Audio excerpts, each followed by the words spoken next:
اللہ الرحمن الرحیم۔ اللہ کے نام سے شروع جو بڑا مہربان نہایت رحم والا ہے۔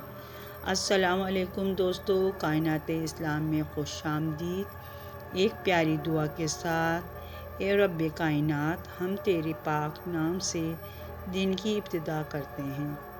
یا رب، ہمارے دین و دنیا میں بہتر فرما اور اپنے لامحدود خزانوں سے رزق حلال عطا فرما۔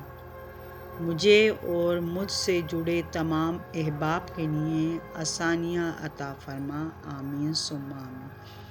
ویوز، آج میری ویڈیو کا موضوع ہے غوث پاک کا واقعہ، جس میں اولاد نرینہ نصیب ہوئی ان کے وسیلے سے، ان کی دعاؤں سے، اور حضرت غوث پاک بیداری میں نبی کریم صلی اللہ علیہ وسلم کی زیارت کس طرح کی، یہ سب معلوم کرنے کے لیے، ایسا کیوں کیا ہوا، جاننے کے لیے ویڈیو کو مکمل دیکھیے تاکہ یہ ویڈیو آپ کو سمجھ میں آ سکے۔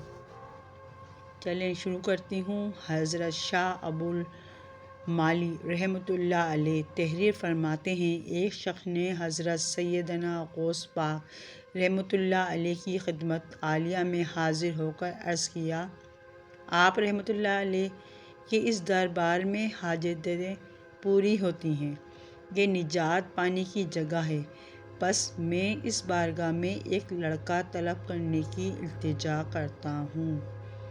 تو سرکار بغداد حضور غوث پاک رحمۃ اللہ علیہ نے ارشاد فرمایا، میں نے اللہ عز و جل کی بارگاہ میں دعا کر دی ہے کہ اللہ عز و جل تجھے وہ عطا فرمائے جو تو چاہتا ہے۔ وہ آدمی روزانہ آپ رحمۃ اللہ علیہ کی مجلس شریف میں حاضر ہونے لگا۔ قادر و مطلق کے حکم سے اس کے ہاں لڑکی پیدا ہوئی۔ وہ شخص لڑکی کو لے کر خدمت اقدس میں حاضر ہو کر عرض کرنے لگا، حضور والا رحمۃ اللہ علیہ، ہم نے تو لڑکے کے متعلق عرض کیا تھا اور یہ لڑکی ہے۔ تو حضرت سیدنا غوث الاعظم رحمۃ اللہ نے ارشاد فرمایا، اس کو لپیٹ کر اپنے گھر لے جاؤ اور پھر پردہ غیب سے قدرت کا کرشمہ دیکھو۔ تو وہ سب ارشاد اس کو لپیٹ کر گھر لے آیا اور دیکھا تو قدرت الہی عز و جل سے بجائے لڑکی کے لڑکا پایا۔ سبحان اللہ! یہ کرامت تھی غوث پاک کی، یہ ایسی کرامت جو لڑکی سے لڑکا بن گیا۔ چلیں اب دوسری کرامت پیش کرتی ہوں، بیداری میں نبی کریم صلی اللہ علیہ وسلم کی زیارت۔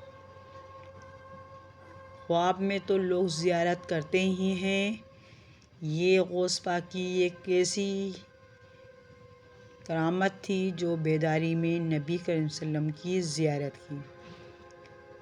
ایک دن حضرت غوث پاک رحمۃ اللہ علیہ بیان فرما رہے تھے اور شیخ علی بن بیتی رحمۃ اللہ علیہ آپ کے پاس بیٹھے ہوئے تھے کہ ان کو نیند آ گئی۔ حضرت غوث الاعظم رحمۃ اللہ علیہ نے اہل مجلس سے فرمایا، خاموش رہو، اور منبر سے نیچے اتر آئے اور شیخ علی بن بیتی رحمۃ اللہ علیہ کے سامنے باادب کھڑے ہو گئے اور ان کی طرف دیکھتے رہے۔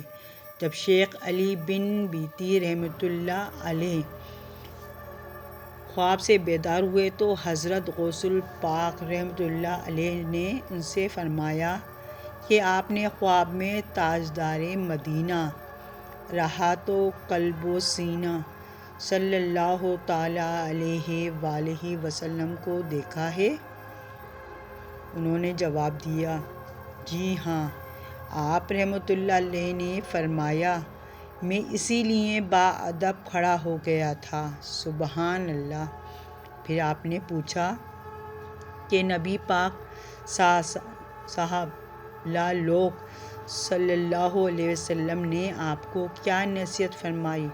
تو کہا، آپ صلی اللہ تعالیٰ علیہ وآلہ وسلم نے فرمایا، آپ رحمۃ اللہ علیہ کی خدمت اقدس میں حاضری کو لازم کر لو۔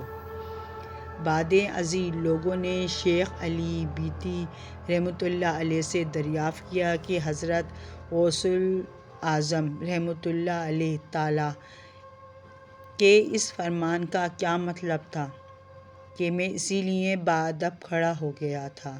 تو شیخ علی بن حیدی علی رحمۃ اللہ علیہ الباری نے فرمایا، میں جو کچھ خواب میں دیکھ رہا تھا، آپ رحمۃ اللہ تعالیٰ علیہ اس کو بیداری میں دیکھ رہے تھے۔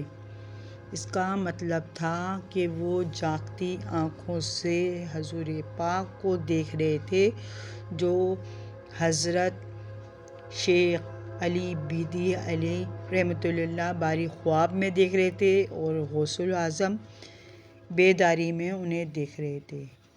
اس طرح کی ویڈیو دیکھنے کے لیے میرے چینل کو سبسکرائب کریں تاکہ ہر آنے والی ویڈیو کا نوٹیفیکیشن آپ تک پہنچ سکے، تاکہ آپ میری ویڈیو کو واچ کر سکیں۔